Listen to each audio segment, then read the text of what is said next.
right, so let's focus now on some content that I want to deliver over the next few minutes so that we have a roadmap, if you will, about where we're going over the coming months, weeks, and years. Okay, all business mastery is about not doing 10,000 things, but doing 10 things 10,000 times. So the purpose behind the Trusted Advisor framework is what I want to get into now. So I'm going to ask Craig to go ahead and pull up that slide or that visual so we can follow along against that. Good. Can you Oh guys wow, see yeah, that? no, that just got super big on my screen. All right.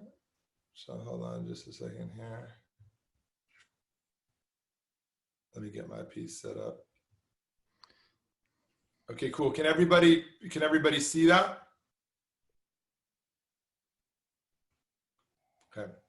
So in traditional sales, I think most of you have come up in traditional or what we call transactional sales, right? And this is where we've learned to, build rapport, right? And then find the need, ask some questions, and then present solutions, right? And this is probably familiar to most of you. I mean, I came up in this genre. It was all about, understanding and connecting with somebody and then asking them a few questions. And then we start in, right? Pitch and close, pitch and close. So let's pitch our solution.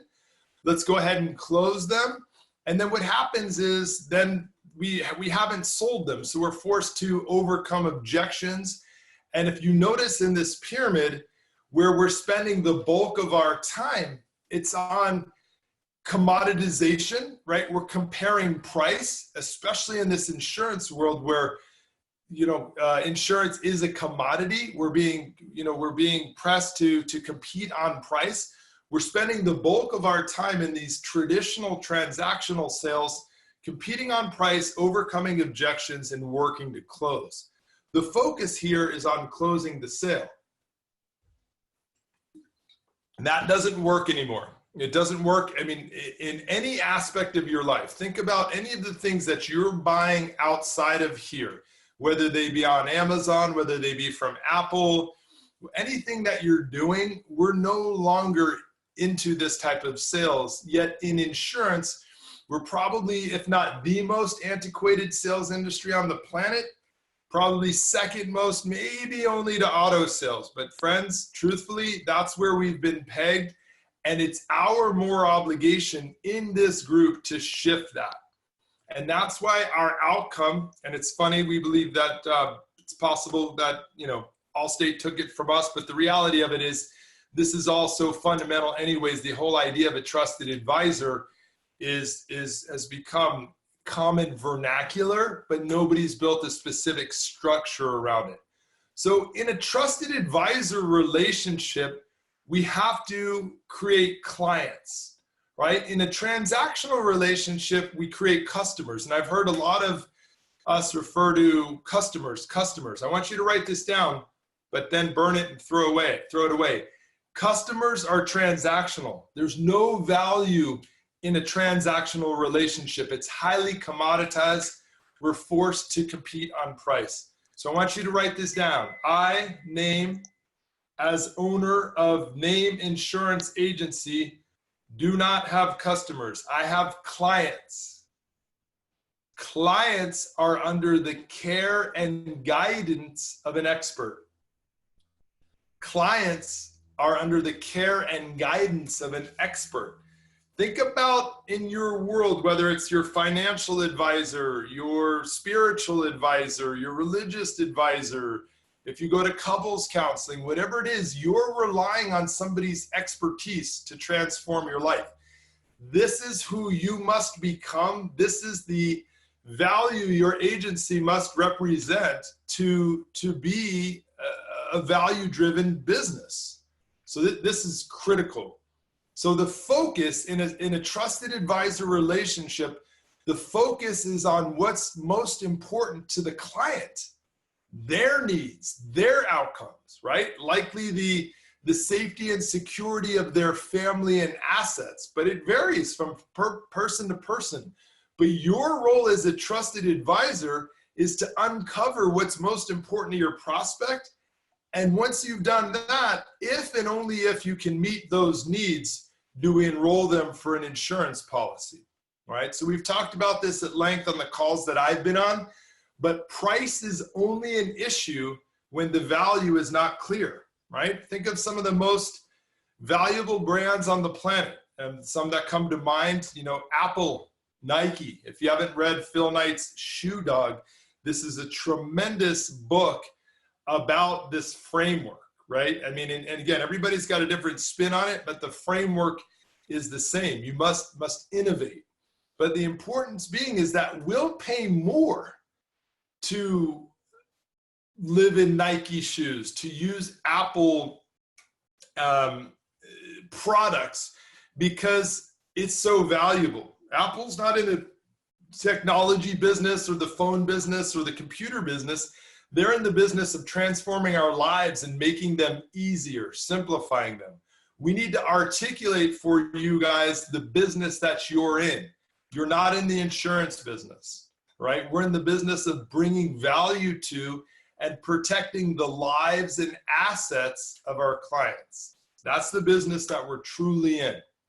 So in order to do that, we need to flip the model. We need to flip the sales process, right? So I want to focus on the next few minutes, the purpose behind our Agency Vault, you know, trusted advisor sales process.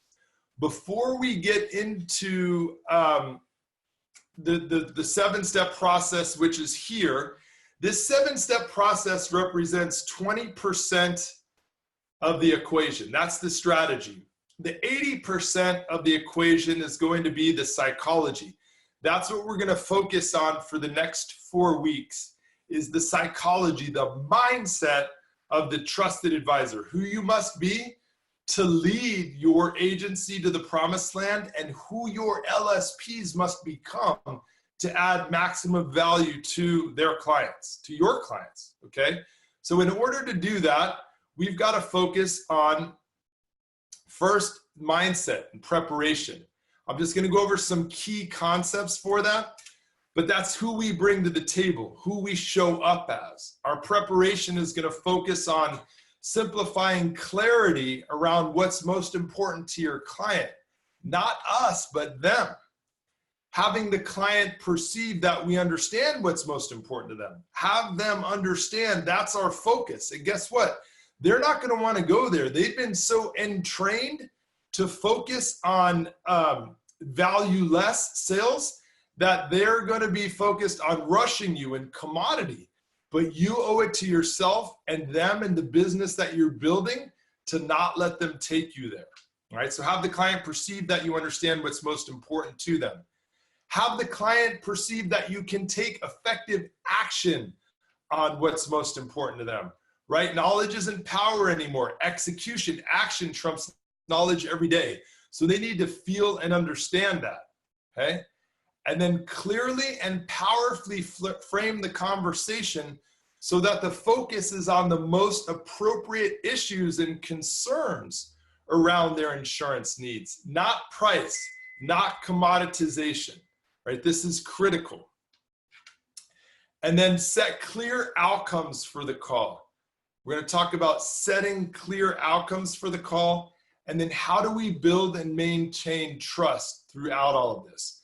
So we're going to focus on the particular framework for this over the next 4 weeks for the psychology. But again, I want you to have a roadmap, if you will, of ultimately where we're headed in all this, right?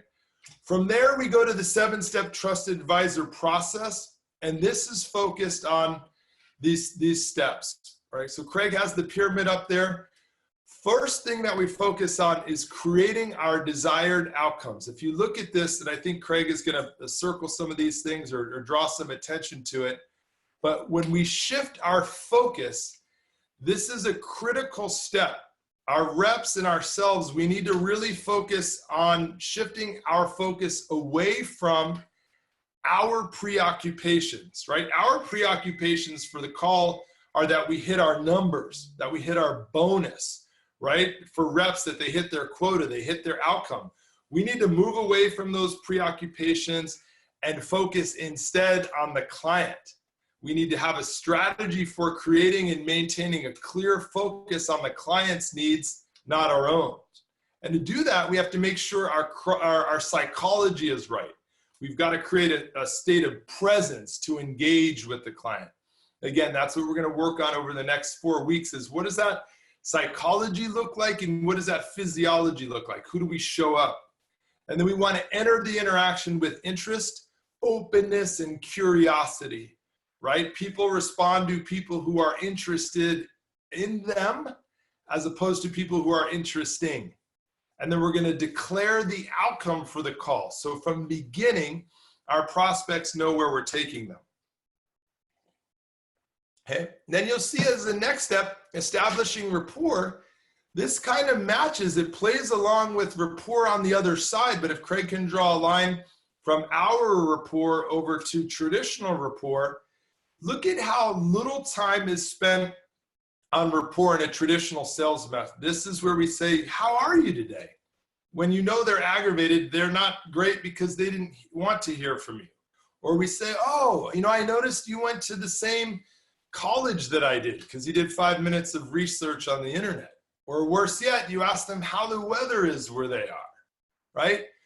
That's BS rapport. No one feels connected to that. True rapport, we're actually going to spend 45% of our engagement on building rapport. Each of these steps, we're not going to go to the next one until we've achieved the outcomes of the one before. This is one of my favorite, and I'm really stoked for when we roll out that 4-week module. But this is where we match and mirror the body language of a client. And you can do that over the phone through tonality and words to develop rapport. We have a specific strategy. And listen, you high achievers, go into your agency vault and start unlocking those things. You don't need to wait for us to teach you. There's a whole process that we take you through in terms of getting started with this now. But we're going to teach you strategies for listening with emotion, using all the methods of communication, your body language, your tone of voice, pace of conversation, and words. This is to create an empathetic connection with the client. If you notice at the start of this call, I kind of parachuted in because I was coming over from a meeting with Tony and the team. And I can't just come in and start speaking at you. Even right now, it feels not super engaging, but I want to get this content to you. But notice that by design, I want to get us interacting. I want to hear from the new people. I want to understand what your most important opportunities and challenges are so that I'm sure through the work that we're doing together, we're solving them. I'm not just teaching at you. There's too many video systems out there, and we've got a generation of overstimulated underachievers. We're buying memberships and things to watch talking heads showing and telling us what to do. Whether my kid is watching a video of some other kid playing the game so he can play the game like he does instead of mastering his own skills to be the best possible player. Many of you are doing this in this insurance space, overplaying to learn how some talking head is telling you what he does in his organization, when the best of the best, when you look at and study the megas like we have, they've got these internal systems and structures in place. The new gal, I'm blocking on her name, and I'm sorry, I'm terrible with names, Linda, says she begins her year every year with revisiting her systems, her structures, right? Because that's what the best of the best do. They have that in place. That's what we're going to do here. That's why this building rapport is important. Observing other people and responding flexibly to them as opposed to presenting our solutions prematurely. You want to persuade with your ears. We're going to seek to learn or understand as opposed to being understood. Okay. Step 3, which is also the next biggest part of where we're going to spend our time, diagnosing needs, right? That's what we tested with this group last cohort, that last month, right? That framework, the questioning strategy. And it was a powerful experience as you were able to tactically impact your business. But look, when we talk about success love sequence, when it's done out of order, it's only going to have a tactical impact. When it's done in order, we're going to have far greater results. This is going to cover about 20% of the sales call. So 45% on establishing rapport, 20% on that diagnosing needs. So executing the questioning strategy that uncovers what's most important to the client, distinguished between what is being asked for versus what is really most valuable to the client. What are, just let's get interactive here for a second while I get some water. What are some of the things that are being asked for time and time again? Just quickly, take them off mute, Craig. Let's hear the first three. Just shout them out, guys. What are your prospects asking for on the call?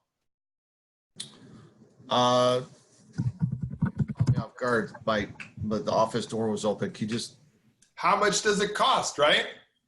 Oh yeah, I mean generally they're shopping because they got a rate increase or with their other carrier, or they need to lower their bills, or I'm just shopping around today to get a better price.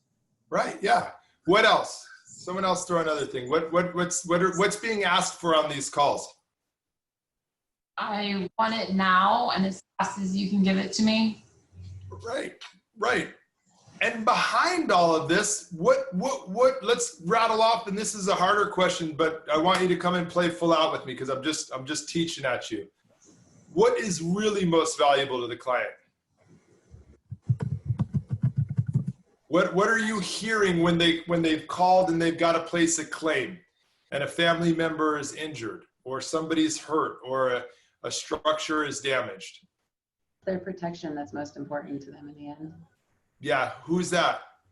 Janelle. Janelle, that's right, 100%. Janelle's masterfully trained in our process. That's right, protection, right?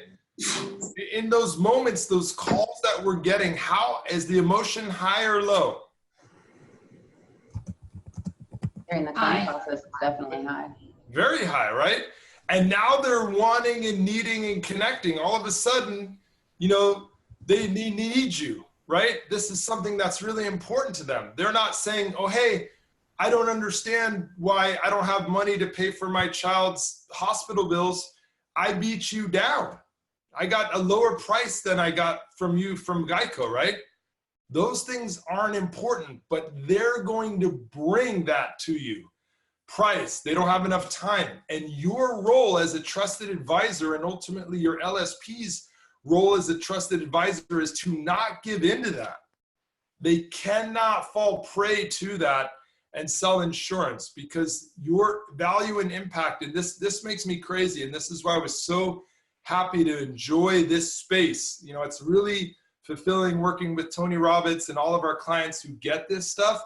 But what's most fulfilling for me is to work in this space where you've got such polarization of what we're actually doing versus what they actually need. There's nothing more important that you can sell and provide to someone in their life than their insurance. I mean, it's crazy. And that's the place we've got to come from.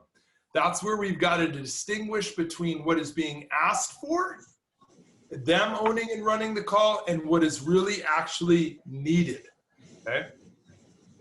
And in order to do that, we have to have earned the trust. We have to have established rapport to be able to do that. And now we can get into that framework of the build a wall. So this is powerful, because then and only then, when we've connected with somebody, when we've diagnosed and understood their most important needs and outcomes, now we can start to build value. We can connect the dots between our solution, our insurance, and their needs. And in this stage of the process, that's the build value, right? So we're not spending a lot of time selling, but rather we're determining what are the components that would make this value worth investing in. Remember, price is only an issue when the value is not clear. So we're going to clarify the client's ultimate outcomes versus how to get there. Okay, we're going to teach them the how, but like a GPS, the how doesn't matter if we don't have an address. It doesn't matter that we know how to drive the car. It only matters how we drive the car, in so much as those are the steps we take to get to our ultimate outcome. right? So we have to determine the value that's going to make it worth investing in for them. And it's not lowest price, it's protection of their family and assets. We have to understand their current situation so you can bridge the gap of where they are to that ultimate outcome. And this is where you can refer back to your build a wall and understand the what and the why they want to achieve before engaging in the how. Because when you can tie them to the emotion, the stories behind loss that you've all experienced when these claims come in, the what and why they need insurance before engaging in the how, you're going to have a client. You're going to have somebody who's going to stay with you for life because they know you have their most important outcomes in play for them. Okay? And then we can articulate that value.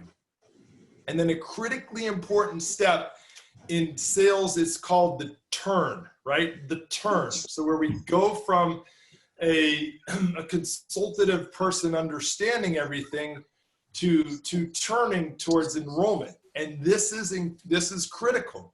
This is step number 5, where we create buy-in.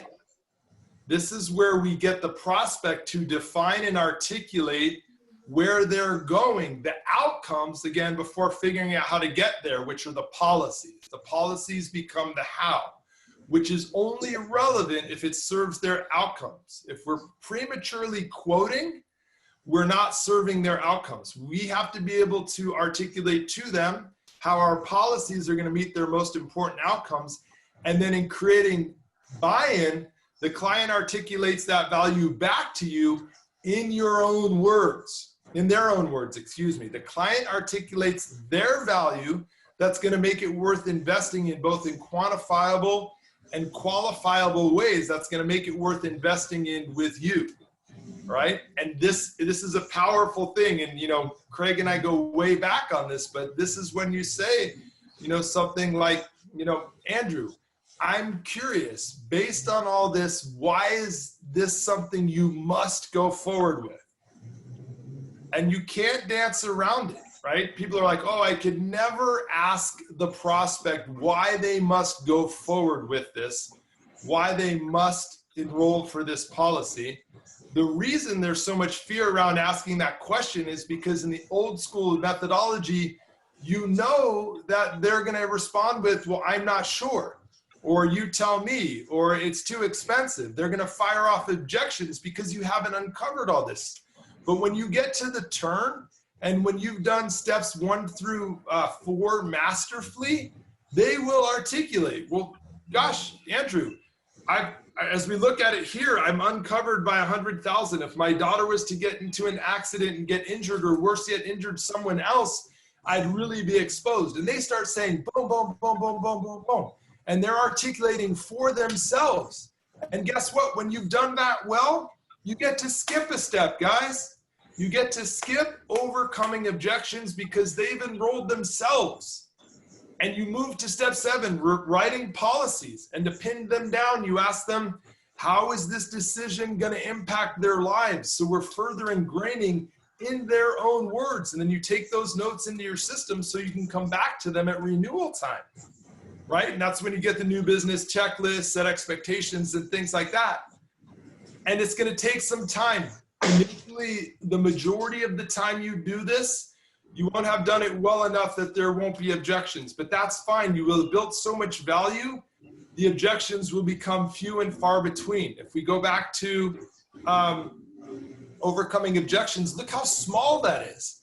Because when you've done this, there's going to be a few things. Maybe I need to check with my spouse. I need to just see actually when this other policy expires. There are going to be so few of them that we can handle them, right? And this is another one. I'm excited to do all 7 of these, but overcoming objections, this is where it's super interactive. This is the one I love, where we get to role play and you guys really get to beat me up, and I'm going to enroll every single one of you. You're going to bring every freaking objection and you're still going to sign up, right?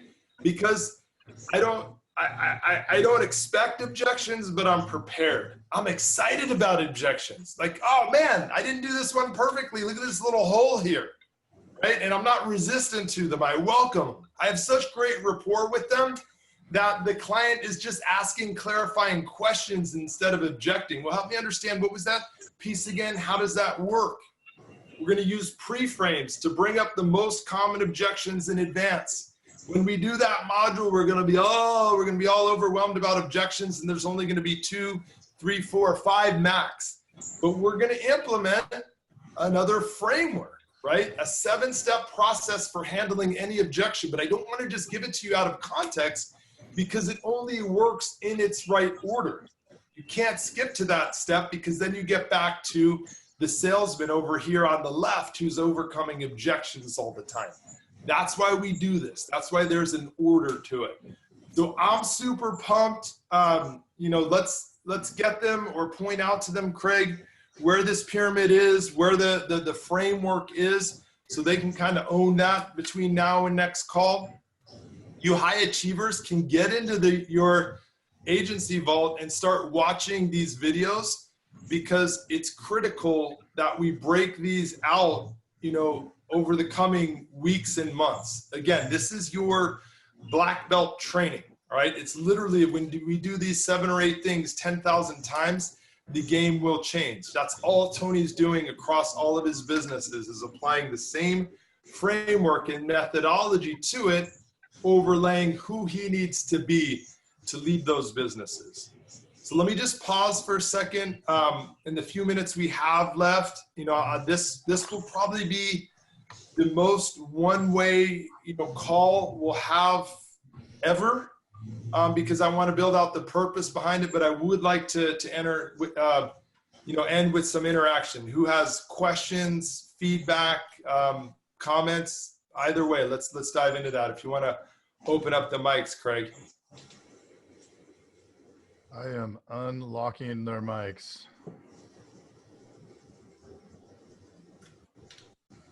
Okay, who wants to dive in? Looks like we've got some comments here. I have a question. Yeah, go ahead. How much experience do you have doing this with people that have never been exposed to this type of process? Like, how hard is it? Great question. So how much experience do I have implementing this process to people who have never been exposed to it? I'd say 98% of the people I've trained have never been exposed to it, except for the megas. When you really go in there and study them like we have, and work with them like we have, they have it, right? So I'm looking for and hunting for the people who don't have this, because it'll be life-changing. I mean, I can't impress upon you enough, installing a system and structure like this into your agency is equivalent to a marriage when you have children. And I know that sounds like freaking ridiculous, but it's that significant of an event. Now, was that hard? You bet your ass it was hard. I mean, it's been, you know, 10 years since I've had a kid, but all that time leading up to it, it was more hard for my wife, but being the mother, you know, nurturing this baby and me being, it's wrought with challenge. Some of the folks won't make it. Some of you on this call won't make it. You'll give up because it's too hard. But again, when you raise the bar of what's at stake, you would never give up on that child. I don't want you ever to give up on this business. If you stick with us, we will support you in installing this framework back into your business. Because, I mean, let's be real, guys. I mean, by a show of hands, you don't have to speak, but I can see all of you. Is this common sense or not? Should we be spending more time connecting with people or more time overcoming objections? Should we be spending more time understanding what's important to them or selling what's most important to us? Right? I mean, it's such a pure, beautiful play. This is common sense. And you'll hear me say this time and time again, at least one time, if not 3 on a call. When common sense becomes common practice, extraordinary things can happen. So I don't want to minimize it for anyone on this call. It's going to be hard. Anything valuable like having children or running an agency, is going to be difficult. But when you can break through and implement this, we'll all be high-fiving each other at the mega level. All right, that's the outcome with this. It's going to be hard, but the great news is when you commit to getting your ass in here 1 hour a week, we're going to ride shotgun with you on this and help you make it happen. Great question. Thanks, Lindsay. Who else?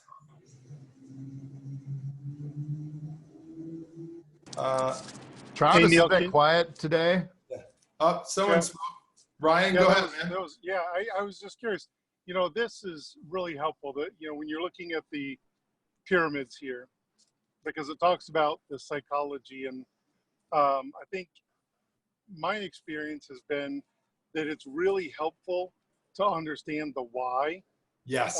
So my hope is that, you know, each week, if we can spend a little bit of time on each one of the components talking about more in depth of what you were talking about here today, about why do it in this order and why is this important, like you were talking about with the exact language of why must you move forward. Like that's even a great reminder for me today, because I used different words when I was in my sales meeting with my staff, but about kind of that same like hard question of just throwing it out there. So if we can do some psychology, that would be really helpful to me. Awesome. With each component. Awesome. So Craig, capture that. And then I want all of you to hold me accountable when I'm on. If we're getting into the tyranny of how, Tony calls it, how, we need to build out the how.